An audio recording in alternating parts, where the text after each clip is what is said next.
Now then, hello everybody and welcome back to my video gaming channel Retro Gamer Diaries.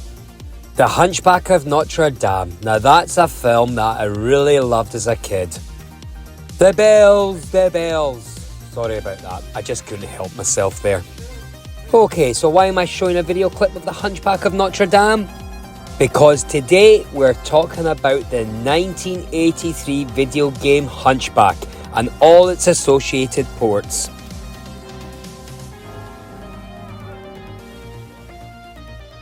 Okay, so Hunchback is a video game developed by Century Electronics and published in the arcades in 1983. I think it's fair to say that Century Electronics and their CVS system has received very little attention in gaming histories, and few remember or discuss it today. Now, the CVS system did produce some minor successes, but it never had a hit in the order of magnitude of, say, Burger Time. In addition, the few hits it did have came during the lowest point of the arcade video game's popularity.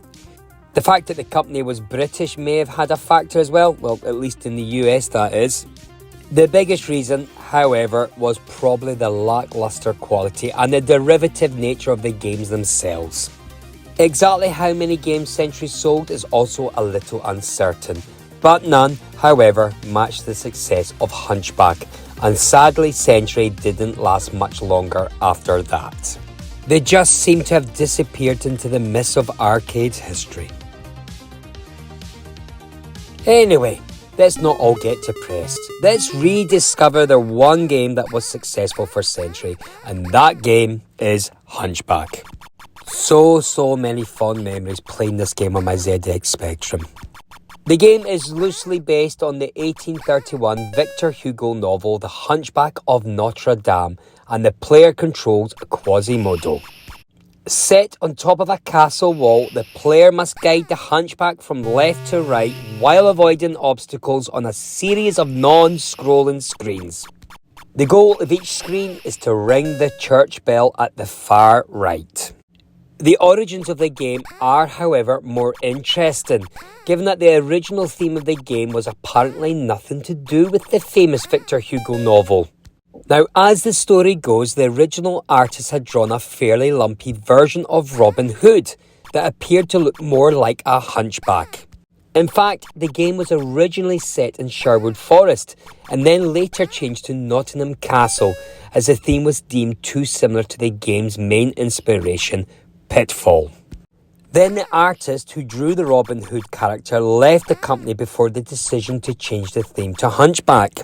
Also, the addition of the bell as a reward at the end of each screen also led to the main character becoming the Hunchback of Notre-Dame too. Come to think about it, looking at the game today, I can also see other evidence of the original Robin Hood game left in the finished Hunchback game, such as the use of arrows in the game as hazards. That bell does seem bolted on at the end of each stage, and those castle ramparts do seem more fitting to Nottingham Castle and rather out of place on the Notre-Dame Cathedral. And if my history serves me correctly, the soldiers are dressed as crusaders, as featured in Robin Hood from the war that ended in 1291, and the Victor Hugo book is set in 1482, almost 200 years after the Crusaders' War. However, that does not detract from a great game that clearly captured the public's imagination, everyone accepting the premise that Quasimodo was on a jaunt to rescue Esmeralda and nothing to do with Nottingham Castle, Robin or Marion. Never liked that stupid Kevin Costner film anyway. Anyway, as I already mentioned, we must control Quasi to reach Esmeralda, and to do this he must run and jump through a number of screens to eventually reach the tower and complete his rescue.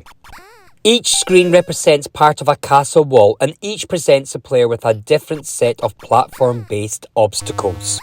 These range from spear-tossing guards to ramparts and fiery chasms, the latter of which is cleared by carefully timed jumps onto and off a constantly swinging rope.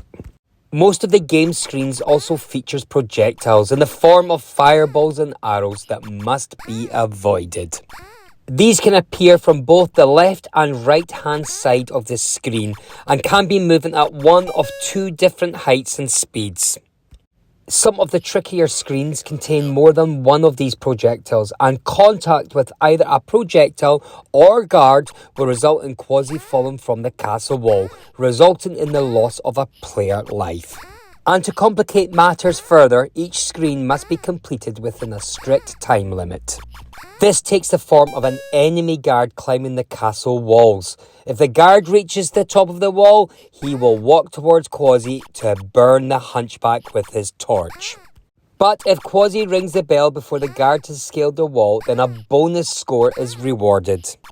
And if 5 screens are completed without a life being lost, then a super bonus is awarded. You'll also notice a meter at the bottom left corner of the screen. This is displaying a cutaway of the castle ramparts, and it shows Quasi's progress towards the tower and his beloved Esmeralda. And then finally, upon reaching Esmeralda, players must complete a bonus screen. This involves using moving ropes to collect bells from a series of platforms to complete the rescue.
Once completed, the game starts over with a much higher level of difficulty and a tighter time limit.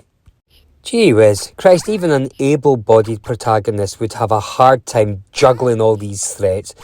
But no, we must succeed controlling this game with a handicapped person. Now, it was also exciting to see the Hunchback game released over to the early home computers of the 1980s.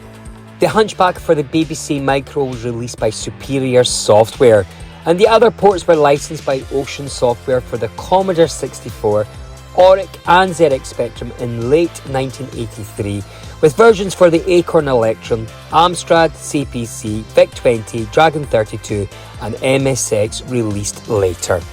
It was Ocean's first arcade port, and it reached number 1 in the UK sales charts. So let's look at these ports, starting with the BBC Micro. The BBC Micro version was an unauthorised game published by Superior Software in 1983. Now, Century Electronics were not happy with the fact that the BBC Hunchback was unauthorised and took out an injunction to prevent the game from being sold before reaching a licensing agreement with the publisher. The game was coded by J.M. Dyson and the game reached the #1 position in the BBC charts. Although this version of Hunchback may not offer all the varied levels of the arcade original, it still offers a satisfactory challenge for even the most skilled players. The game is also a good demonstration of just how fast the BBC Basic can actually be. On most of the other computers, this game is sometimes a little bit slower. So let's have a little look at the BBC Micro version of Hunchback.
Okay, the Commodore 64 port was coded by J. Steele.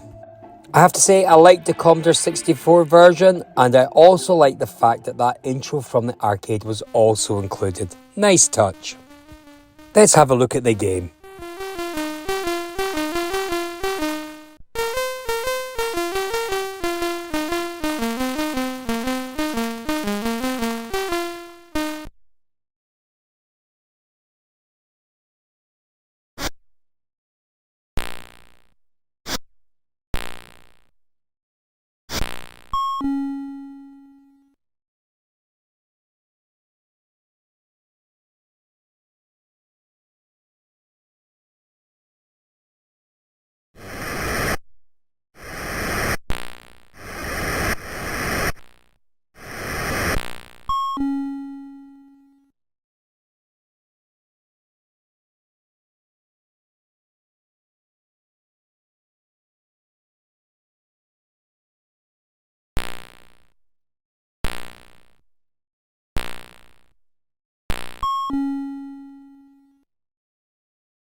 Now we're on to the Oric port, which was coded by Philip Hume.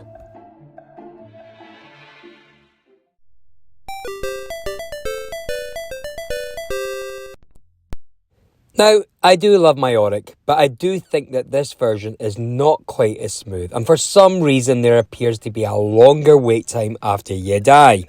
Apart from that, it's still an okay game, and I'm pleased that it's in my Oric game collection. Let's just have a look at the game.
Okay, now on to the Specky version, which was coded by C.F. Urquhart.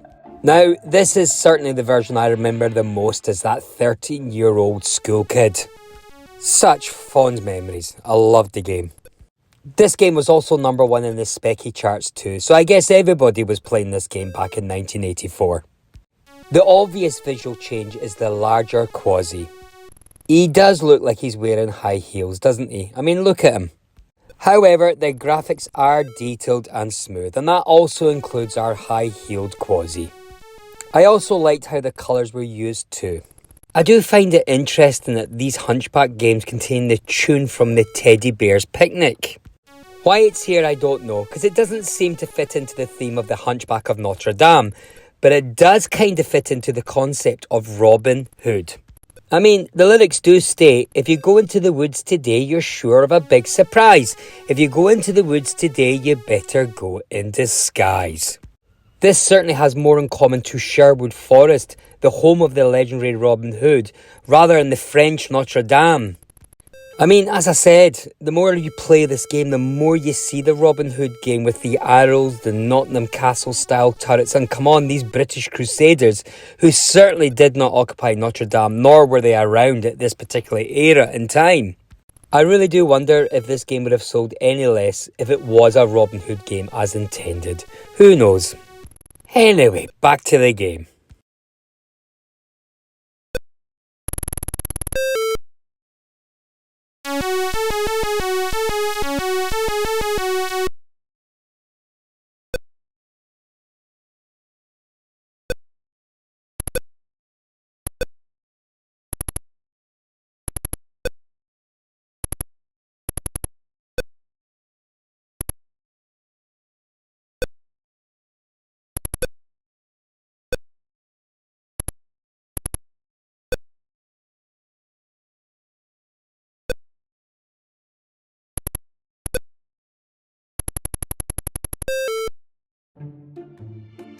Now, okay, here we are on the Amstrad CPC, which was released both by Amsoft and Ocean.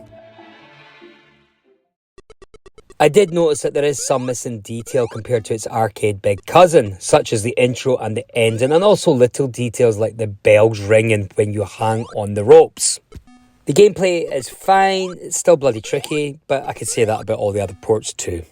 There are some minor flaws such as poor collisions, some slowdown, which tends to be dependent on how busy the screen is. Could have done with some more sound and bleeps, but apart from that, it's Hunchback. Let's have a look.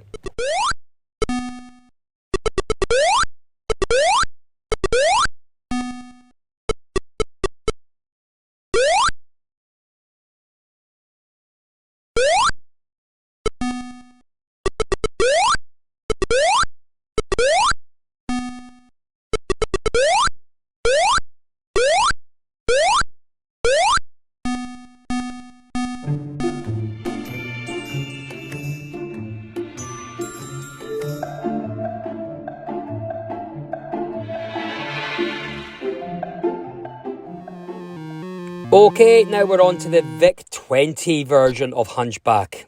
It's a decent enough attempt to convert the coin op. It's not completely accurate, but it's playable and looks nice enough taking into account its hardware limitations. Let's have a watch.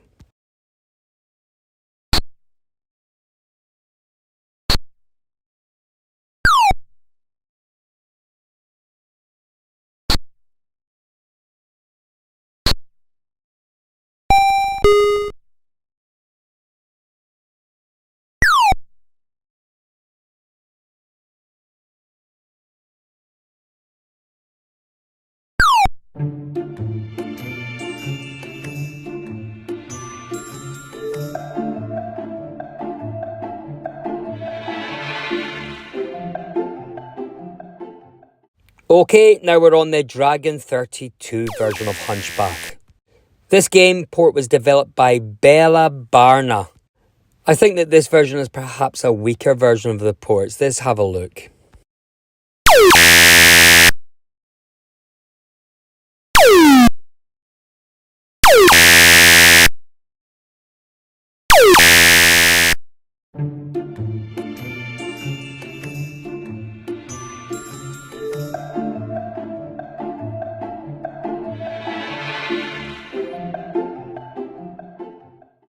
Hunchback on the Acorn Electron is a fairly decent conversion of the arcade classic. The game was written by John Dyson of Superior Software. I did mention earlier that the Century Electronics were not happy with the fact that the BBC Hunchback was unauthorised. Back in the 80s, respecting copyright of games was often not a thing, and Superior wrote and released a good version of Hunchback for the BBC Micro. This led to some issues with both Century and Ocean, their licensee for the home micro versions. In the end, the Superior version was taken on by Ocean and released by them on their label as well.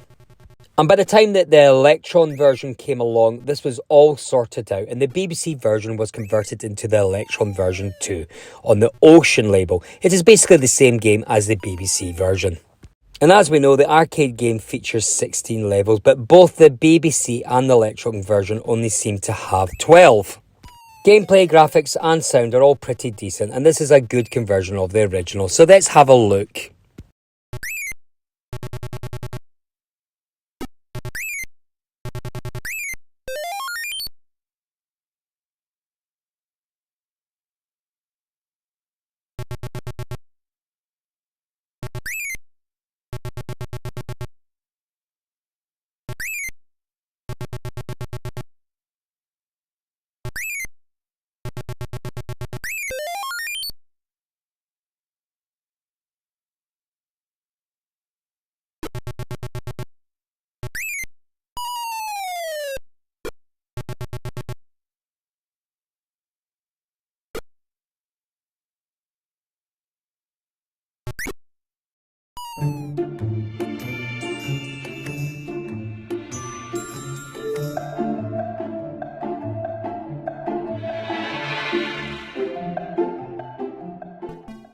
Now on to the MSX version, which was developed by Ocean in 1984 and also Tomosoft in 1985, which was also published by Ocean.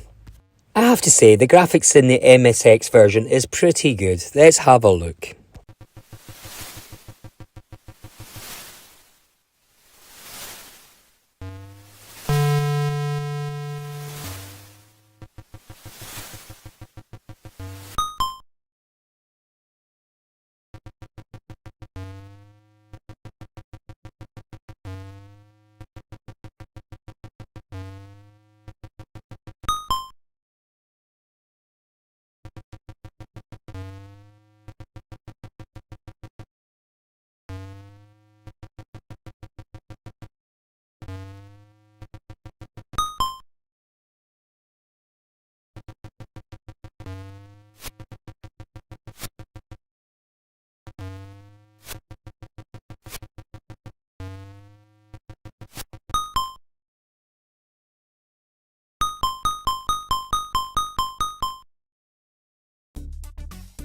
Now, interestingly, there was an Atari 8-bit Hunchback game, which was converted by Stephen McElwee, but this version never made it past the prototype stage.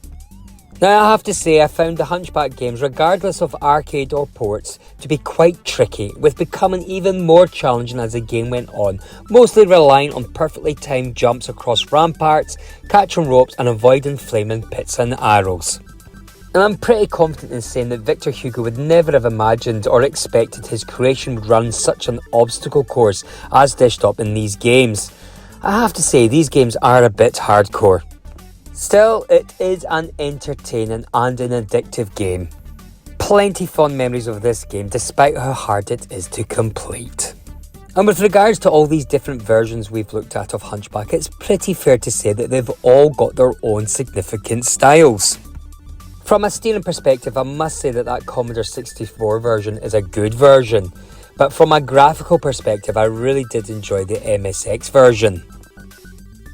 And the one with the less smooth scroll and the long waiting after dying is the Oric version, which is a shame because I'm a massive fan of the Oric. And the ugliest one by far is the Dragon version.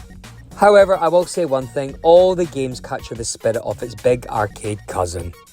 I do have fond memories playing this game, and I have to say 41 years later, I did discover the strange province of the game and the alleged links to a Robin Hood game that never was. However, our story does not end here. The home ports inspired 2 sequels. Yes, 2 sequels. The first one is the Hunchback 2 Quasimodo's Revenge. And the second one is Hunchback The Adventure. Both were released by Ocean for the ZX Spectrum, Commodore 64 and Amstrad CPC. So let's explore these two sequels. Because of the success and popularity of Hunchback, the follow-up Hunchback 2 was bound to do well. Subtitled Quasimodo's Revenge, you again play the endearing Hunchback in a quest to rescue Esmeralda, who has once again been imprisoned in the castle stronghold. Again, flippin' heck. There are 7 screens to battle through, each quite different from the others, and indeed the game style is quite different from its predecessor. In fact, this game is more of a platform-oriented take than the original. On the screen first, a simple platform arrangement. The bells are set into the floor and walking over them will collect them. Each level of the platform screen is connected by the bell ropes at either end, which go up and down. Hazards include arrows and fireballs which must be ducked or jumped, while on subsequent screens there are bats, birds and axes. Gathering all the bells permits you to advance higher up the tower, at the top of which the damsel in distress awaits you. On the 7th screen, which is inside the castle belfry, the working mechanics of a clock threatens him. On completing the 7th screen, the game returns to screen 1 with an increased level of difficulty. So let's continue looking at the Commodore 64 format, and then we'll move on to the ZX Spectrum and then the Amstrad CPC.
Okay, now let's have a look at the Specky port. All in all, Hunchback 2 is an improvement over the first game, and it was a decent enough platform arcade game. The traversing and climbing of ropes was a nice feature that made it stand out from the other platforms a little. However, even so, it was never in the same league as the likes of Manic Miner, Jet Set Willy or Chucky Egg. The graphics were improved, although the main character could have been animated slightly better, especially when he does those jumps, but at least he's not wearing those high heels from the first game. The game overall is playable enough, so let's check it out.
Finally, it's the Amstrad CPC port of the game. Graphically, this game is good and plays well. Let's check it out.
The next sequel was Hunchback The Adventure.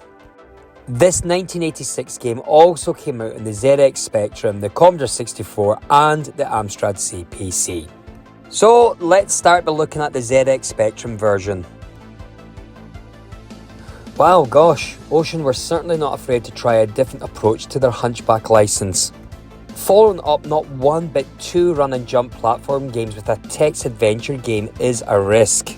However, the change in approach is actually a breath of fresh air and perhaps a response to the critics' suggestion that rehashing the same old thing is getting tired and stale.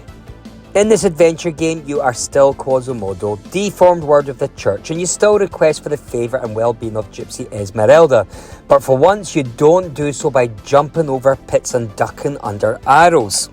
Instead, you navigate sites in and around and under Paris, including the Cathedral of Notre-Dame, collecting inventory items to use to solve puzzles and overcome minions of the Bishop and Cardinal.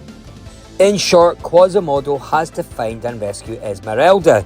This entails completing the three parts in the correct order. Firstly, Hunchback must escape from the cathedral set in the heart of Paris.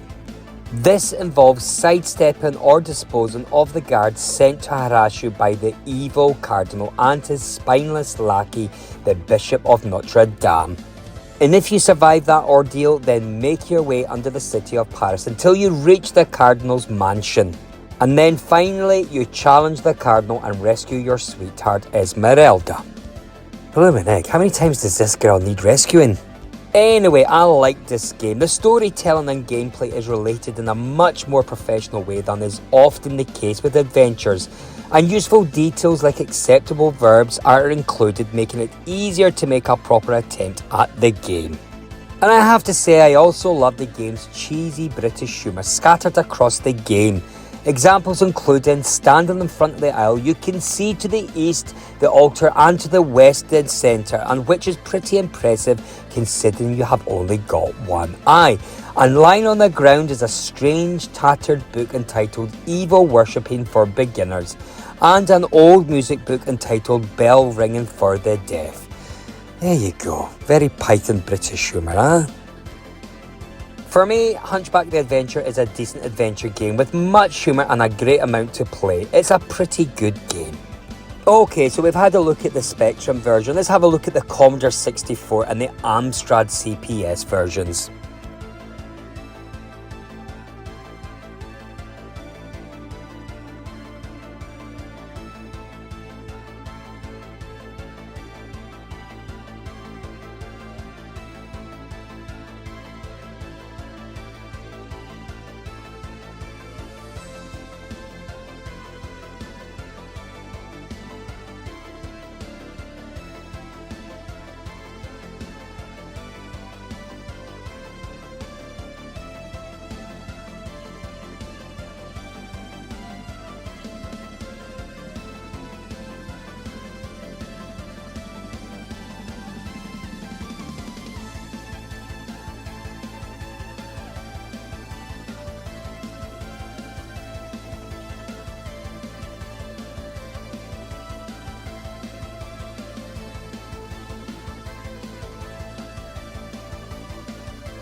Well, there you go, that was the sequels, but wait a minute, there was another Hunchback game from Ocean. Jesus, these people at Ocean certainly know how to milk a game. Yep, there was also Super Hunchback, released on the Nintendo Game Boy in 1992, and I have to say, it's a strange little game. Again, you are the Hunchback, and your sweetheart Esmeralda has been captured and imprisoned in a castle, and it's your job to rescue her. Again, I mean, this Esmeralda is just simply the most kidnapped person in history. Can somebody please just lock her in a room and throw away the bloody key? Anyway, back to the game. Well, there are only 6 levels in this game, all of which I have to say are extremely hard. Again, the main objective is to successfully navigate each level by a variety of means, jumping, swinging, ducking and swimming, collecting coins and jewels in order to earn a vital extra life or 2. The levels vary as you progress from the forest surrounding the castle to the heart of the keep itself. Some of them scroll according to your movements, others scroll automatically, where you can get trapped and ultimately squished by the scrolling screen. You also have a certain amount of time to complete the level, so be careful. And to give the player a break from the levels and to inject a bit more pace and fun, there are bonus levels hidden in each level which are assessed by jumping into a small black hole. Once there, it's a race against a very fast scrolling screen to collect as many coins as you can as you negotiate platforms, or in the latter level swim frantically upwards trying to reach the top before you are trapped by a sinking bell. It doesn't matter if you die here, you don't lose a life and they're just returned to the level, but the better you do, the more lives you get. The game continues in this vein throughout the 6 levels, getting more infuriating as you progress, particularly when you have to scale the castle aided only by bubbles which you have to stand on and jump from one to another as they burst. Graphically, the game is pretty good. Everything is clear to see, and despite the pace that the game creates, I have never noticed it blurring in classic Game Boy style. The sprites are large, well drawn and humorously animated. Okay, the sound effects in the games are not brilliant, but kind of typical for a Game Boy release. The music is understandably tiny and the special effects are basic, but it does have a quality theme tune. Overall, I would say this is an okay platformer, albeit it is difficult and short with only 6 levels, but it's an okay game. Okay, there's another Hunchback game, Hunchback 96 on DOS by Dodgy Posse in 1997. So while Hunchback 96 has the same playing mechanics as its 1983 namesake, it's not a remake, but rather an original product that pays homage to the classic titles from the 80s. Now this game does have good music and it does have okay sound effects, and it is entirely controlled by a keyboard. So let's have a look at this game.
Well, there you go. Wait, hold on.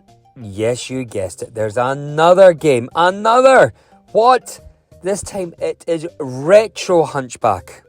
Flippin' heck, I've never seen so many Hunchback games. So, Retro Hunchback was published by Classic Mania Games in 2016. The game was created by Jose Maria Gonzalez Ruiz. Blimey heck, I hope I said that name correctly. And well, the game is okay. Not a massive upgrade from the original, but it's okay. Let's have a peek.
Okay folks, that's definitely the last Hunchback game. Well, for the moment anyway.